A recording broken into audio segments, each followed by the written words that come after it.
सरकारमधून बाहेर पडून पाठिंबा देतो। वर्षावरील बैठकीत अजित पवार पार्थवरून संतापले।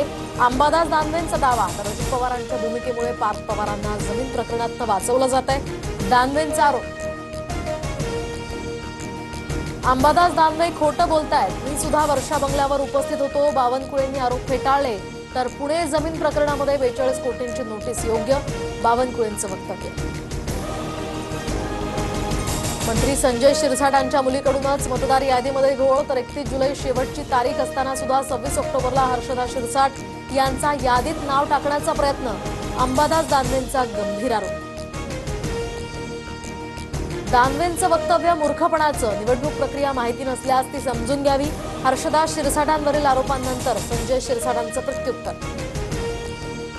नगर परिषद नगरपंचायत निवडणुकांसाठी भाजपकडून 70% उमेदवारांना एबी फॉर्म्सचं वाटप, तर 15 नोव्हेंबरपर्यंत उमेदवारांची यादी पूर्ण होणार, सूत्रांची माहिती। मुंबई महापालिकेत भाजपचं मिशन 150, महायुती झाली तर मित्रपक्षांची कोंडी होणार। 100हून अधिक जागा जिंकण्याचा भाजपचा निर्धार। येत्या काळात ठाणे जिल्हा परिषदेमध्ये भाजपच्या नेतृत्वात पारदर्शकपणे काम होईल। प्रदेशाध्यक्ष रवींद्र चव्हाण यांचा दावा, तर ठाण्यामध्ये भाजप आणि शिंदेच्या सेनेत यामुळे वाद निर्माण होण्याची शक्यता। राज्यात मनसे आणि एमआयएम सोबत युती नको, काँग्रेसच्या हर्षवर्धन सपकाळांकडून भूमिका स्पष्ट। मुंबई पालिका निवडणूक स्वबळावर लढण्याचा काँग्रेसचा निर्णय।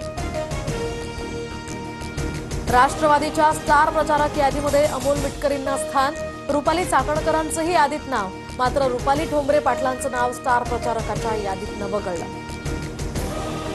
पुणे पालिकेच्या 41 प्रभागातील 165 जागांवर आमची तयारी सुरू, स्वबळासाठी आमची पूर्णपणे तयारी। जागा वाटपासंदर्भात शिंदे घेतील तो निर्णय मान्य, धंगेकरांची प्रतिक्रिया। खेड नगर परिषदेतील जागा वाटप मान्य नाही, भाजप पदाधिकाऱ्यांची मुख्यमंत्र्यांकडे तक्रार। राज्यमंत्री योगेश कदम यांच्या कार्यपद्धतीवर सुद्धा नाराजी, भाजप कार्यकर्ते आणि पदाधिकाऱ्यांचा राजीनामा देण्याचा इशारा।